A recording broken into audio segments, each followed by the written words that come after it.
before with us. You know, we're really about the practicalities of beauty. It's not about runway fashion, not about you trying to look like Rihanna and Beyonce. It's about what can we do to make you be the best person that you can be on your everyday basis. And that's what this is really about. We're not trying to give you we're not trying to overextend your expectations of what can and what's not going to happen. We want to be able to say, this is what you need to do for you to be beautiful every day, for you to feel beautiful every day, without overextending yourself. Yeah. Exactly. So welcome. We have some guests. My family, my cruise family that have come. I've been on the cruise 15 years, and the seminars have been. Derek and I have been We've been here for six. This is our sixth one. Yeah. So thank you all. So we were playing with all of these different beauty outlets cover, and they give you all of these great, amazing tips, but they're really not great and amazing if you're not in controlled lighting.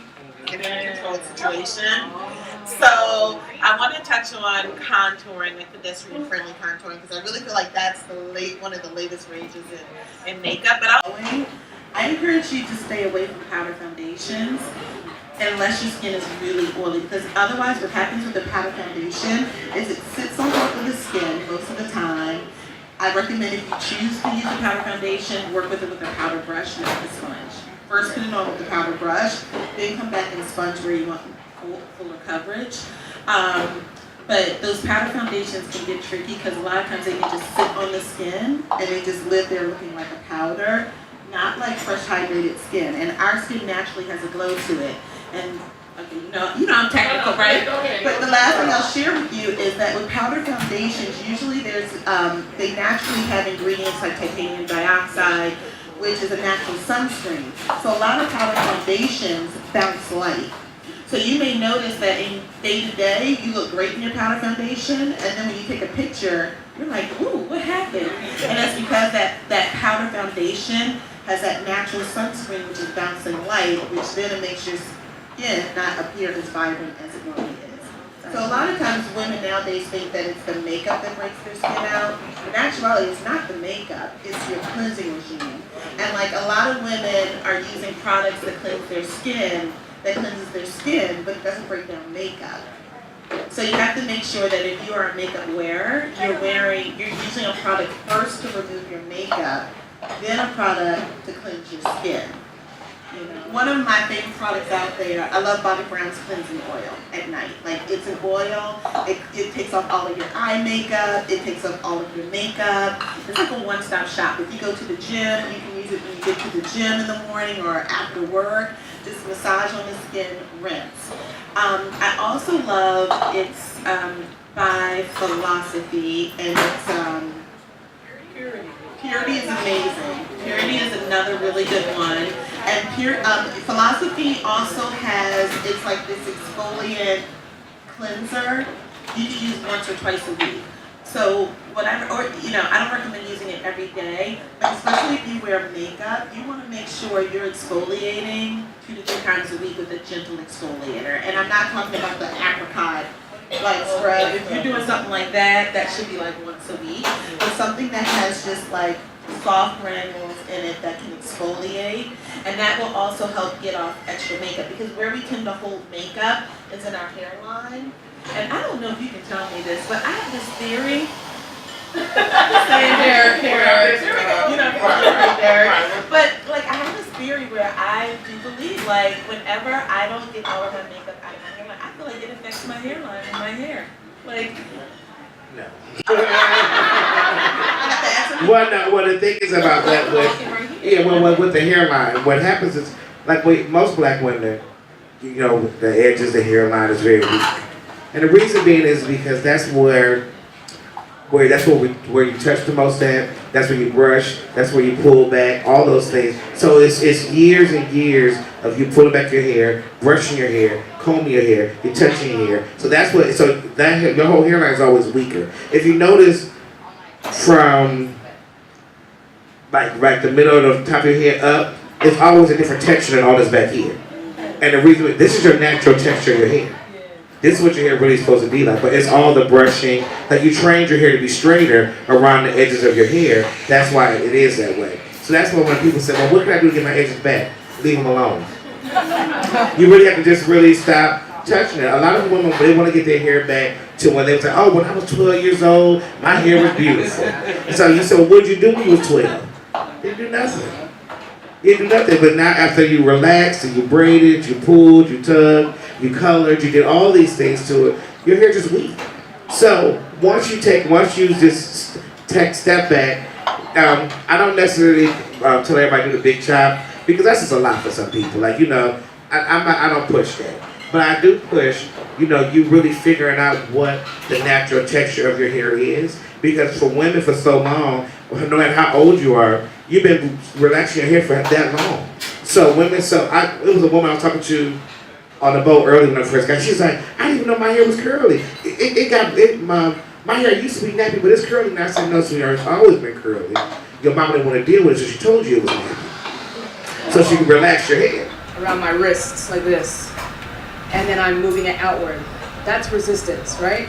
So now I'm building muscle. Like this thing here, I can roll this up, put it inside my shoe when I travel.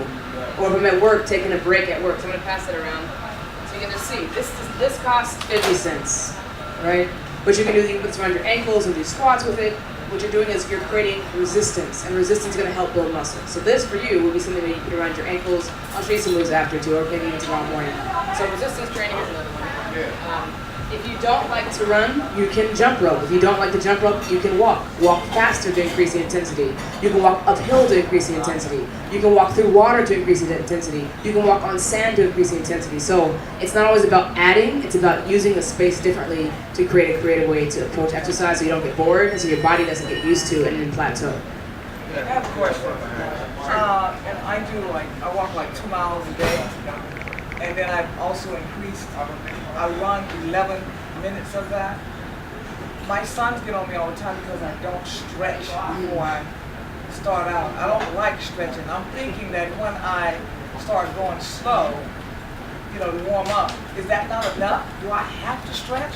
Okay, that's a good question. So, let's say you went for a 5-mile walk. If you're walking at a moderate pace where your heart rate level is not elevated too much, that's fine. But if you want to prevent injury when you start going faster and you want to get more out of your exercise, stretching dynamically helps you. So there's 4 different types of stretching. There's or both, depending on how you feel. It's not punishment though. So stretching can be fun. I will say that maybe it's that you don't know how to stretch properly. Right, so that's what it is. I hate stretching too, but I think there's, like she said, different ways of stretching. So you might be thinking static stretching, like, all right, I'm touching my arm. Well, you could do this while you're walking, and that's a stretch for your shoulder. So dynamic stretching means stretching through several planes of motion simultaneously, side to side, top to bottom, or front to back. You can walk and stretch. Okay. There are ways to do that, and I'll show you guys that in the morning if you come. So don't think stretching means sitting still, reaching for my foot, holding a wall. That's not what it means. That's static stretching. There's static stretching, active stretching, and then dynamic stretching. Nowadays, brows are not like drawn on. They're very, like if you've ever seen someone who's had their eyebrows threaded, that fullness, that's the look that's really popular right now, which means that there's another tool incorporated into your brow look. So what I want to share with you is that when you are filling in your eyebrow, these 2 tools are going to be your most important. It's an eyebrow brush, which is a little fuller of a brush, or an angled eyebrow brush. You want to make sure that your brows are just the same level of intensity as your hairline. So when you think about your brow starting, you should take a straight edge. That's where your brow should start. The second important place is if you take a straight edge against the mouth, that's the center of the brow. So let's just say you have no brow at all. What you can do is dot the beginning of the brow, dot the highest point of the brow, and if you do this third angle, that's where the brow should end. You can dot right there. Okay? Or if you have no brow at all, you can start off with a pencil. So here's a good trick. A lot of women start their brow off in the beginning of the brow. Start your brow where you need more definition. For most women, where we need more definition is through the outer corner.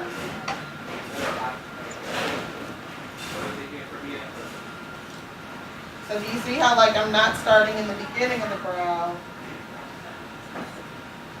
I'm starting in the outer corner. Because oftentimes when you start the brow here, is where you get that angry brow, and it's too heavy, right? You can actually work with a multitude of colors. Next, what I'm going to do is starting underneath the brow, connect the two dots. So now we have the underbrow done. See them? All right. Now, with the softer color, so I believe you really should have two colors for brows. Your darker color defines, your softer color blends. And then if you have two colors, the benefit is that that softer color you use primarily during the day. Then when you have an event where you want your brows to be more on fleek, you can just use the darker color. So here's what's different nowadays with brows. Instead of like drawing this heavy line, you're going to draw a line, but what you're going to do is do strokes that lift so that you can have a wispy brow. And so always just come back with your finger. Like I always come back with my finger or my foundation brush and just brush a little color through. I think one of the biggest mistakes that we as women make a lot of times is we put our makeup on and then we're like, ooh, it's too heavy, and we take it off. Give it time to find its home. Because oftentimes you put it on and you're like, ooh, it's too much, and when you're wiping it away, you're disturbing it, so it's not going to wear throughout the day.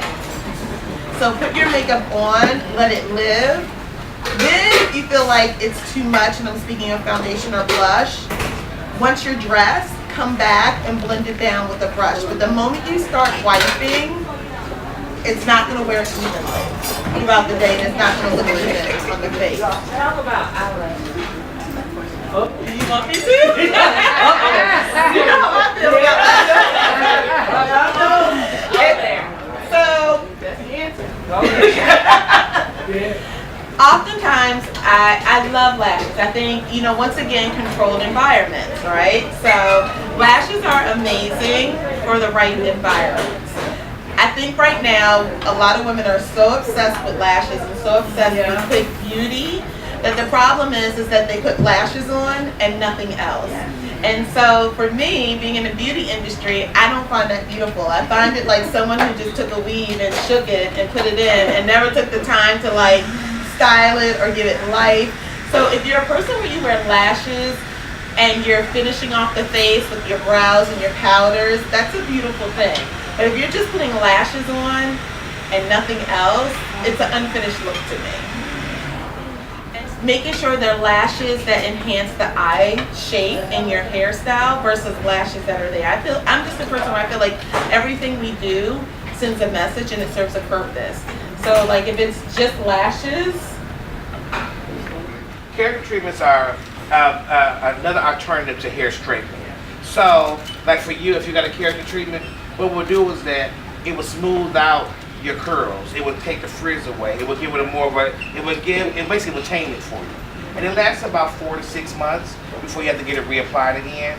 So it's another alternative instead of going into just getting a straight relaxer again. But it's different character treatments, right? Yes, there are different character treatments. One that had, when they first came out, it had a lot of formaldehyde and everything in there. Yeah. So those are kind of going away. The thing about it, now, I enjoy character treatment, I do. But they're still so new that we don't really know what the long-term effects are. Just kind of like when relaxers came out. Everyone was like, relaxer's the best thing. Relaxer's the best thing on earth. Everybody can get a relaxer. And then now 30 years later, they're like, oh my God, they're giving people cancer. But I will say, for what it is right now, I mean, it's another alternative without having to use a harsh chemical of a relaxer. When you go to your salon, once you get your hair done, when it's time for just doing your own flat iron, this is a part flat iron goes to 410. I stay between the 375, 410 moment. Don't hit 450. Everybody go home and just put on the highest thing. The next thing your hair all burnt out. Then I worked with a concealer that's 2 shades lighter than foundation color. I brought it around the eye and above the brow bone. Now, if you're watching videos or contouring, they're going to tell you to brighten this area here as well. That's something that you can do.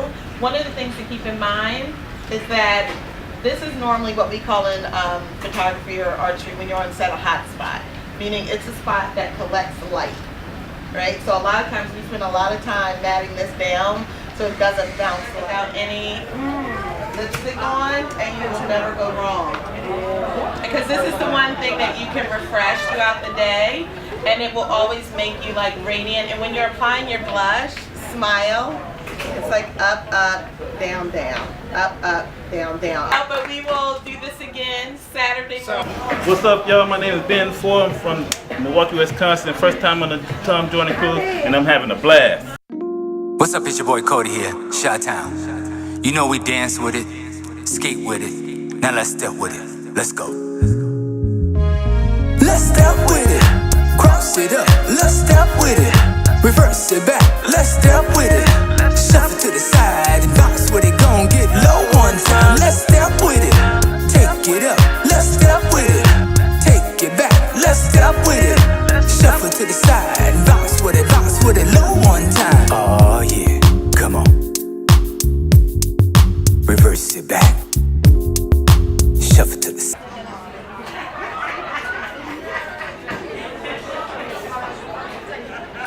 Bernadette Stamos needs no introduction, but she is not only an amazingly beautiful woman and actress, but activist. And I want to talk to you, and just as a brief introduction, Bernadette often talks about what she's going through with her mother, and I think a lot of us who have dealt with sickness, these are the things that can also harden you when life happens. And so how do you maintain yourself when Tia Hebron, who's also with Bobby Brown, but just a beauty expert in her own right, who will not only talk to us about how to take your softness to the next level from a beauty perspective, but also how that plays itself out even as a new mom.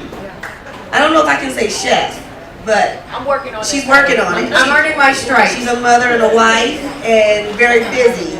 And we know that when you're really, really busy in life, how do you find the energy to be soft with somebody else when you're just trying to get your own stuff together, okay? And then we have, last but not least, in terms of panelists, is Madison, who is our fitness expert. I'm sure all of you have an experience in Madison Chase working out all week, and if you haven't, you should. And she's going to talk to us about, even as a woman of power, even in working out, how do you find that balance? Hi everyone. It is so good to see you all and to be here with you, and thank you for coming. I'm Amy Hilliard, and my background is I am a serial entrepreneur and a corporate maven. I'm one of the people who've gone between corporations and entrepreneurship back and forth. Most recently I was president of Fashion Fair Cosmetics, and so that was a endeavor that really worked well for me, but now I have 3 businesses. I have the Hilliard Group, which is a strategic marketing consulting firm. My largest client is BET Networks. I do motivational speaking, as I'm here now doing, and I also have a food business called Comfort Cake. Pound cake so good, it feels like a... But I think softness is being very strong and standing on your ground without having to fight for it. And I think that is what being soft is to me. Go in order, Tia. So when I think of soft, and I mean being a child, I really think of a tree. I think of a tree that has just gone through every season. It's gone through like the beautiful seasons of blooming. It's gone through like healing and recovering. And when I think of softness, I think of this tree that just has this strength, and it just runs so deep that you're grounded, that you can be moved, but you're not moved. And so I think it's really important. For me, when I think of softness, it's going through my journey in life and looking at it without filtered glasses, calling it what it is, and learning from it, and celebrating those things that need to be celebrated, and learning from those things that I need to learn from, and moving on to the next chapter, and making sure that I leave the baggage behind, and I move forward with the new growth of what's there. So that's softness. Hello, everybody. I am from the South. So a lot of times I did something similar to what you were saying earlier. You look at your grandparents or your parents, you're like, I'm not going to do it that way, or all I wanted to do was get off that farm and go someplace else, So I was just like, I'm fitted in this town, I'm going to the city, and I'm going to make some changes, So that was kind of my motivation, but in hindsight, looking back at the way that my mom and dad interacted, looking back at the way my grandparents interacted, I know the word submissive is like a bad word, okay? So I'm not going to necessarily go there, but there are times that, you know, I've been married, blessed to be married for 13 years to my high school sweetheart, and I would say that the thing that works for us is the fact that, you know, if a man earns the right to be the man and be the lead and take that lead, there's something to be said for you playing certain roles. Now, that doesn't mean that you're always going to play those same roles. Sometimes in life, there's highs, there's lows. For instance, I'm not there right now, so my husband is taking care of our 5-year-old. You know, he was so proud to show me a picture that he finally got her little braids right, you know, to send her to school. You know, so there are times that he is performing the duties and the jobs of, say, a matriarch, and he has to step up to the plate. And there are times when I gotta hold it down, he's not there, you know, and I gotta do certain things or whatever. So I think it's a hand go, hand come kind of thing. And when you have a mutual respect and your partner has earned the right to have that respect, that's what you give them, okay? So we all gonna play different roles, but there is something to be said for, you know, a wife fixing a man's plate. That's love. That's the way that I show my love. I cook 5 to 6 times a week. I pack my baby's lunch. I pack my man's lunch. That's my way of showing love. It's simple, you know, but those roles and those boundaries were there for a reason. Again, it doesn't mean that we can't like blur those lines, but to me, in my life, that's what actually works for me. So, you know, rather than thinking of it as something as being submissive or serving my husband, no. I think of it more as a way that I show my love, you know. So that's my 2 cents on soft. It's easy to be hard, but it's nice to be soft at the same time. And just, again, I think that boundaries and there are, you know, male and female roles for a reason. Okay, I guess I'm the only single woman up here, so. Oh, you're single too? You're single, okay. So I grew up, I'm from the South too, but I also grew up with a single mother. And my mom worked really, really hard. So I think being in an industry where telling people what to do and telling them how to do it and how many sets, I had to find my softness. And sometimes people would say you're very transparent, there's no emotion there. And I think when I'm training with men, I sometimes have to disconnect because I don't want there to be an intimate connection. So for me, finding myself was very challenging. I've been abstinent for a long time.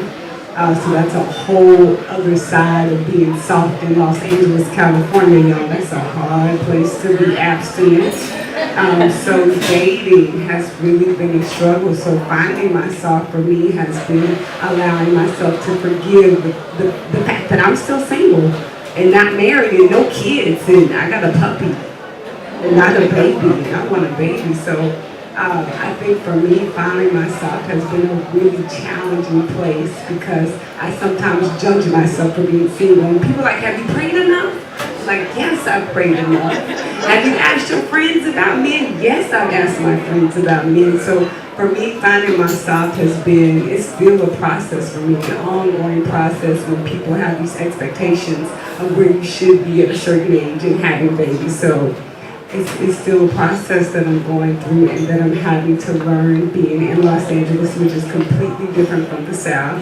And I have those very traditional values. That's one of the reasons why I'm abstinent. So it's a place that I'm finding. Well, these are such important and powerful stories. Thank you for sharing them. And I think this is important for all of us. This is a conversation. So ladies, as you feel something and you hear something, keep that thought because we're going to be coming around to you to get your input. I like to say that we as women need to bring back the campfire. Okay, because as our elders did in ancient times, women sat around the campfire and they shared stories of how to be. So I think that this is very important, and I think there are techniques that we have seen work well. And if you know of techniques that you have seen that have worked well, let's share them. Let me share one with you. Michelle Obama. We love our First Lady, right? Yeah. We love Michelle Obama. I've been blessed that she endorsed my first book, Tap Into Your Juice. You saw it under your door, and you can get that. It's downloadable now on iTunes and also on the website. We appreciate it. So real quick. So we're in this fundraiser, and Obama comes in, and of course the women start swarming him like honeybees. I thought they were going to throw panties. I am not kidding. That's how bad it was. Michelle was across the room, and she saw what happened. Now what did she do? She did not come up there with the sister girl role, none of that. She came over to the group of women surrounding her husband and said very nicely but very confidently as she encountered each woman, "Hello, I'm Michelle Obama. Hello, I'm Michelle Obama. Hello, how are you? I'm Michelle Obama."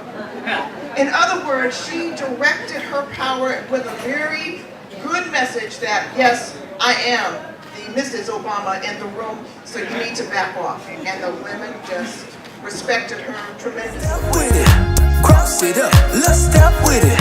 Reverse it back, let's step with it. Shuffle to the side and bounce with it. Gon' get low one time, let's step with it. Take it up, let's step with it. Take it back, let's step with it. Shuffle to the side and bounce with it low one.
You're not a man until you come of age.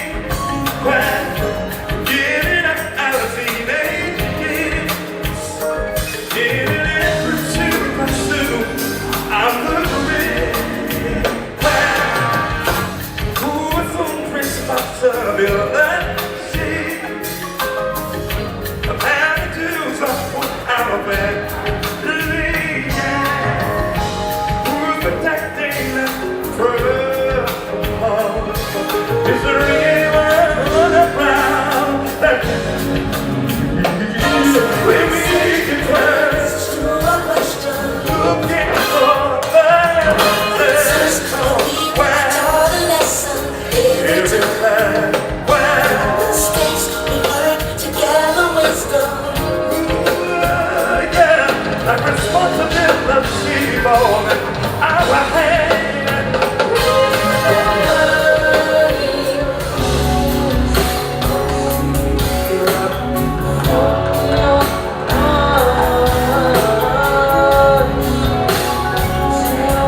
know it's hard to live a life, so I gotta do what I gotta do. Break her heart.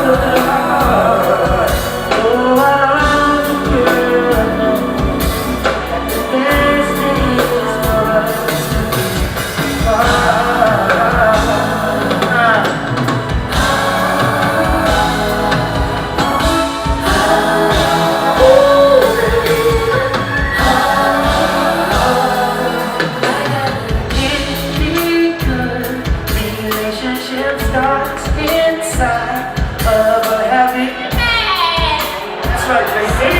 I think she will understand.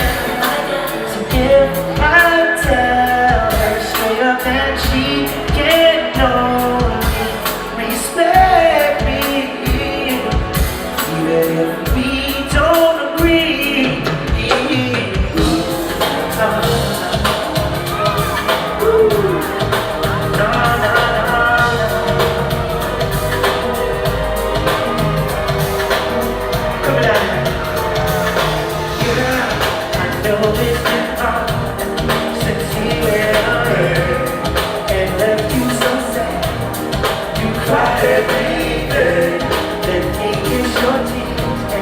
Erase all your doubt, so you and me, you won't be without love.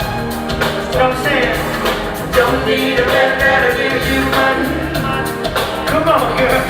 Come on, let me show you just what you need. I got what you need. Don't need a man that'll give you money. See, you need a man with, come on, sensitivity. A man like me. Oh, honey, baby, I need you.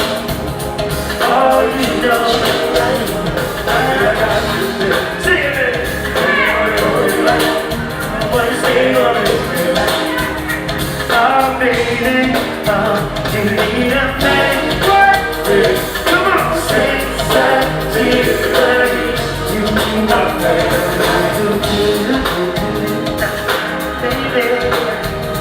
Baby, you're not the man. Oh, you know all I got to do. You just hang on in there. Hang on in there, baby. Ooh, you need a man with sensitivity. You need a man.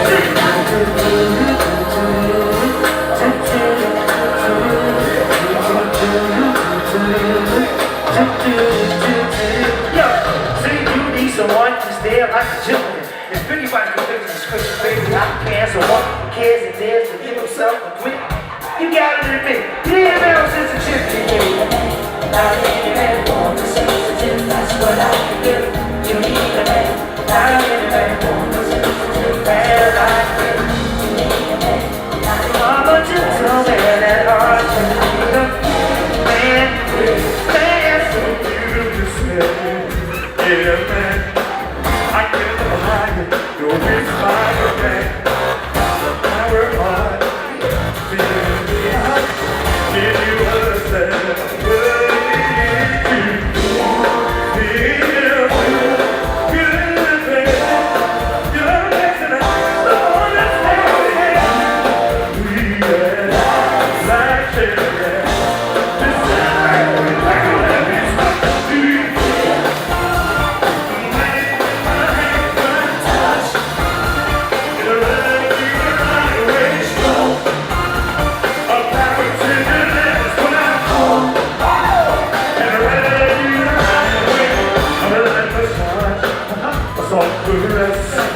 Waiting I do run behind the rest. All the satisfaction, even in a running tree. Sit for it, I'm only here. I'm coming on now. I'm coming on now. So hold on and never let go away. Oh yeah. Oh yeah. I said you better let me come on. Here we go.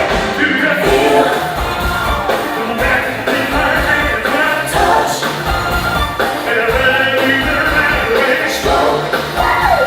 I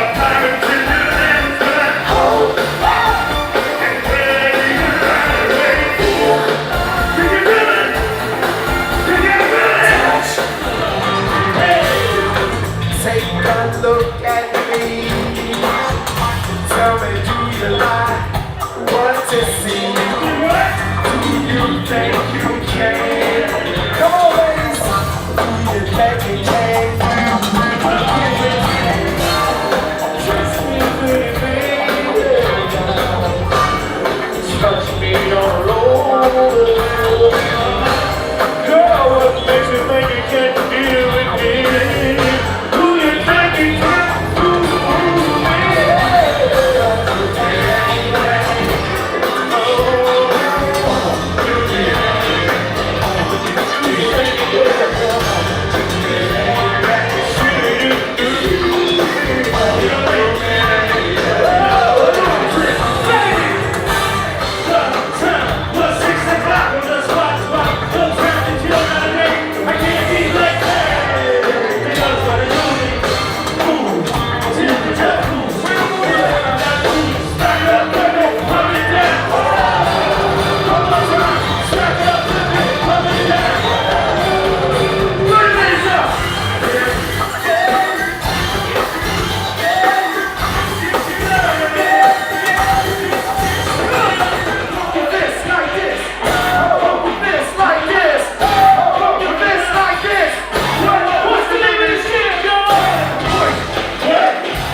Reverse it back, let's step with it.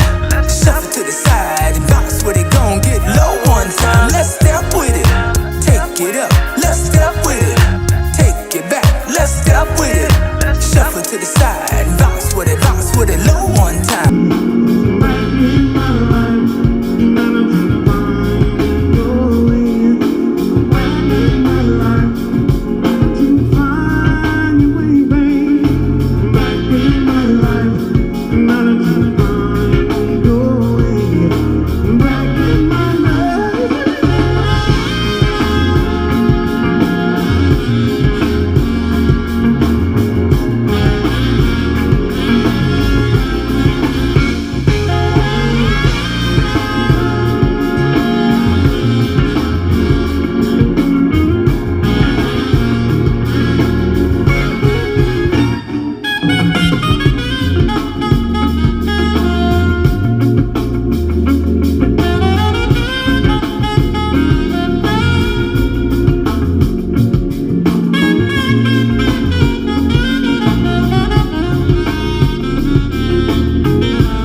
To get with me on this. Come on, come on.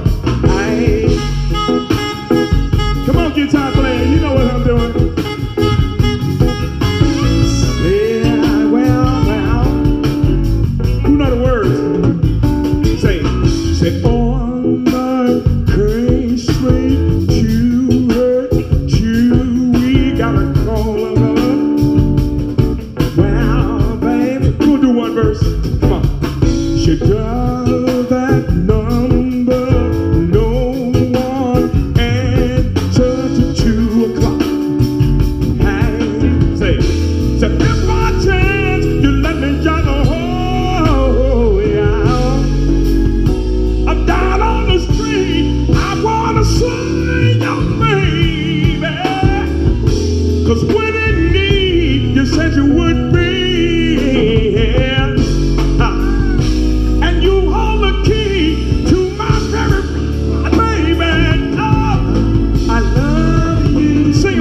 baby. Say, if you find that special lover and love keeps you tight. Say what? That's the way it goes on Love's Train. You don't need no ticket to ride. Heartstrings can be broken. You just got to keep on going. That's the way it goes on Love's Train. Listen, baby. Listen, baby. Sorry, you've been well. You got to keep on stroking as a weight. Say, on Love's Train. Say, love's a hurting thing to make you wanna cry. Come on. It's like a dream come true, man. Tony Terry, Michael Cooper, Confunction. Y'all give it up for it one more time, man. Big time, yo. Hey, get your cell phones out. Get your cell phones out. Shit, strike a match or something.